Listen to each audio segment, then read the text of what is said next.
espíritu, un espíritu inmundo. El espíritu inmundo no trae vida, trae muerte, y muerte espiritual. No está hablando de un espíritu angelical santo, de un ángel, porque conforme a la palabra, los ángeles no dan vida. No dan vida, sino que administran y ayudan, pero no dan vida. Y aquí en la palabra estamos nosotros comprendiendo en este verso 63 del capítulo 6 del Evangelio de Juan, que se está refiriendo al espíritu del hombre.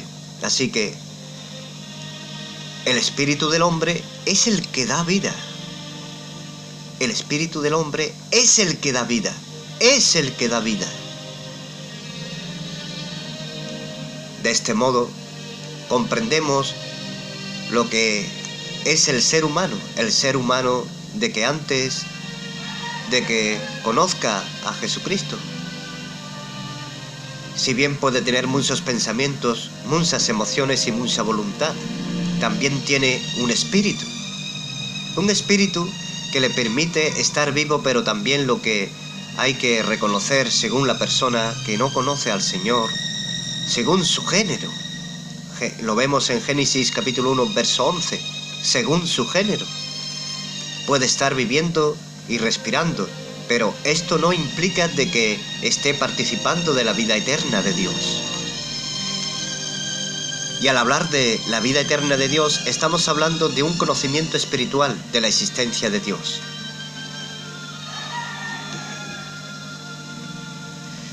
Juan capítulo 17, verso 3. Juan capítulo 17, verso 3. Nos habla de lo que ya usted conoce por cuantas muchas veces lo hemos compartido. Juan capítulo 17, verso 3, palabra de Jesús, dice: y esta es la vida eterna, que te conozcan a ti, que te conozcan a ti, al único Dios verdadero, y a Jesucristo a quien has enviado. Esta es la vida eterna. Cuando nosotros venimos al conocimiento de Dios, es cuando nosotros hemos nacido de nuevo. En cuando nosotros nos hemos arrepentido, en cuanto nosotros nos hemos arrepentido de nuestros pecados, nuestro espíritu caído por el pecado es regenerado por el Espíritu Santo, y nuestro espíritu así nace a una vida espiritual. Y nuestro espíritu así, no de otra manera, solamente así, nace a una vida espiritual.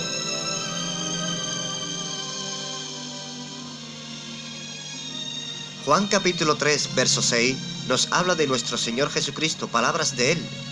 Palabras de Él. Lo que es nacido de la carne, lo que es nacido de la carne, carne es. Lo que es nacido del Espíritu Santo, lo que es nacido del Espíritu Santo, espíritu es. Espíritu es. Espíritu con E minúscula, refiriéndose al espíritu humano, al espíritu del creyente.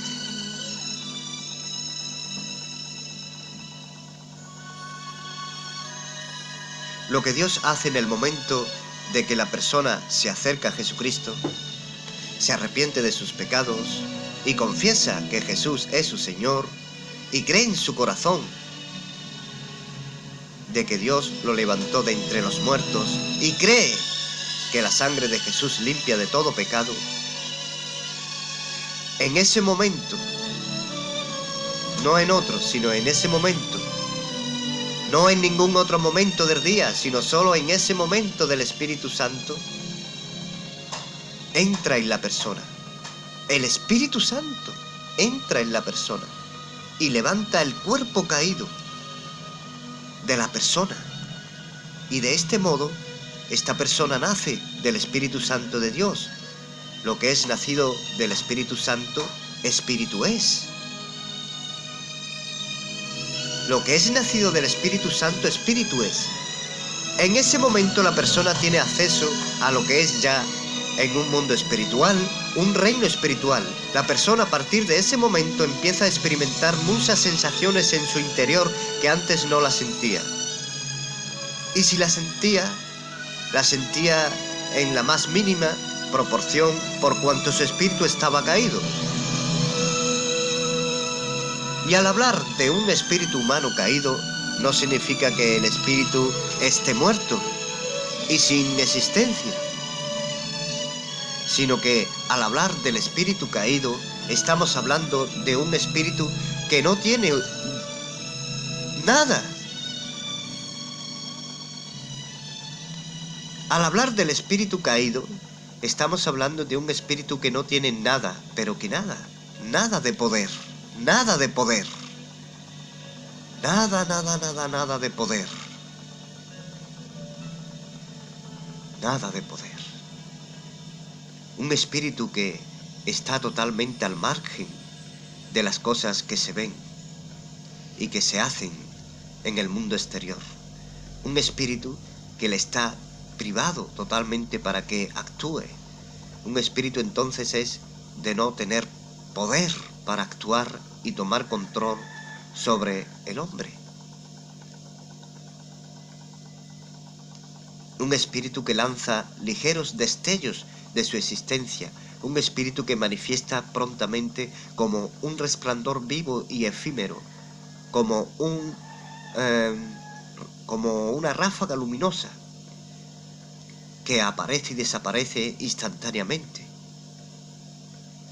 pero que el alma, con todas sus funciones y con todo su poder, tapa las funciones del espíritu del hombre. El alma, con todas sus funciones y con todo su poder, tapa las funciones del espíritu del hombre. Vamos a ir viendo otros detalles en relación a lo que es el aliento del Omnipotente, lo que es el espíritu, lo que es el alma y también lo que es el cuerpo. Abra su Biblia en Job, capítulo 33, verso 4. Ya cuando hablamos del Antiguo Testamento, no necesariamente debemos querer encontrar, cuando se refiere al Espíritu Santo de Dios, encontrar una palabra con E mayúscula. Aquí está en el capítulo 33 de Job, verso 4. La palabra espíritu con minúscula, pero asevera que es de Dios, y por lo tanto es el Espíritu de Dios. El Espíritu de Dios me hizo, dice. El Espíritu de Dios me hizo, dice, y el soplo del Omnipotente me dio vida. El Espíritu de Dios me hizo, me creó. En otras palabras, sigue diciendo el soplo. Recordemos el soplo en la nariz del hombre. El soplo del Omnipotente me dio vida.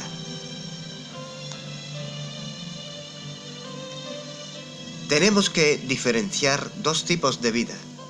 Una vida es cuando uno, habiendo ya conocido la palabra del Señor, viene a participar de la vida eterna de Dios. Y hemos hablado que la vida eterna de Dios no es más que conocimiento del Dios verdadero y de Jesucristo, a quien Dios ha enviado. El creyente, cuando se acerca a Jesucristo por primera vez, en ese momento le es revelado el conocimiento de Dios. Le es revelada la existencia de Dios en toda su plena cabalidad, y ahí recibe el soplo del Omnipotente. Y el soplo del Omnipotente está lleno de su aliento y de su Espíritu Santo.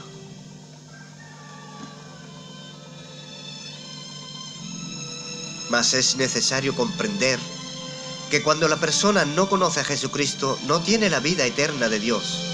Tiene el Espíritu, sí. El hecho de que tenga el Espíritu en su interior le permite a la persona que su cuerpo se mantenga con todas sus funciones trabajándola y con todos sus órganos funcionando. Pero Cuando el espíritu abandona el cuerpo muere. Sus 5 sentidos que está en su entendimiento quedan cegados y sucede así la vida física. Pues una cosa es tener una vida respiratoria como mucha gente camina por el mundo sin Dios, y otra cosa es tener la vida eterna de Dios.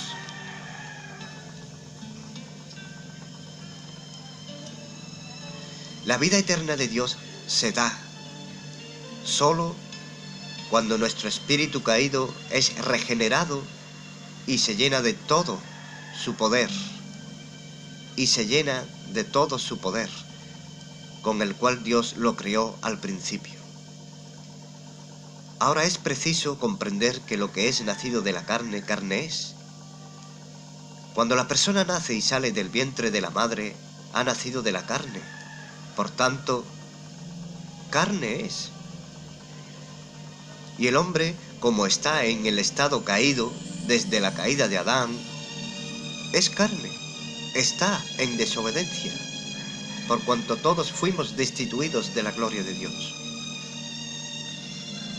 Y el hombre, cuando está en ese estado caído, sin tener conocimiento de Dios, sin tener entendimiento del Espíritu Santo, es porque es carne. Y por esa sencilla razón, esto implica un espíritu caído y vacío.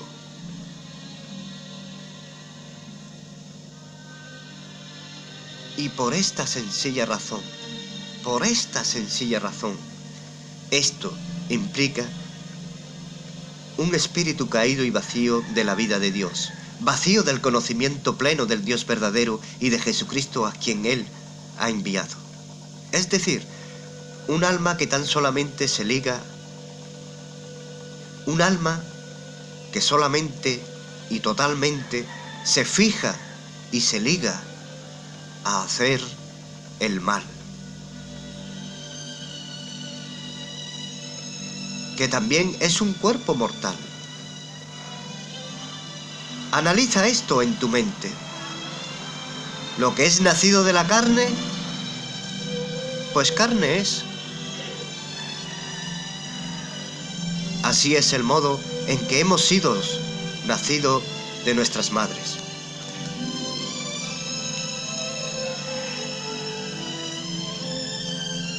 Así fue el modo en que fuimos nacidos de nuestras madres. Por tanto,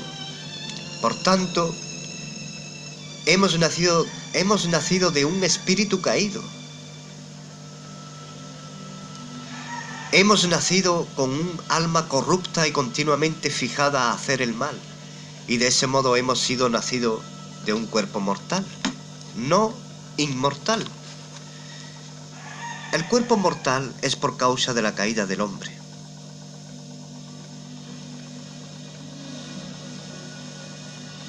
La caída del ser humano, del hombre, en el huerto del Edén. Una persona que esté en el mundo y que ha nacido de la carne, carne es. Y manifiesta que su espíritu está vacío de la vida eterna de Dios. Aunque respira la persona, pero no está participando de la vida eterna de Dios. Solamente uno puede participar de la vida eterna de Dios cuando busca a Jesucristo. Recuerda que Jesús dijo: el que busca, hallará.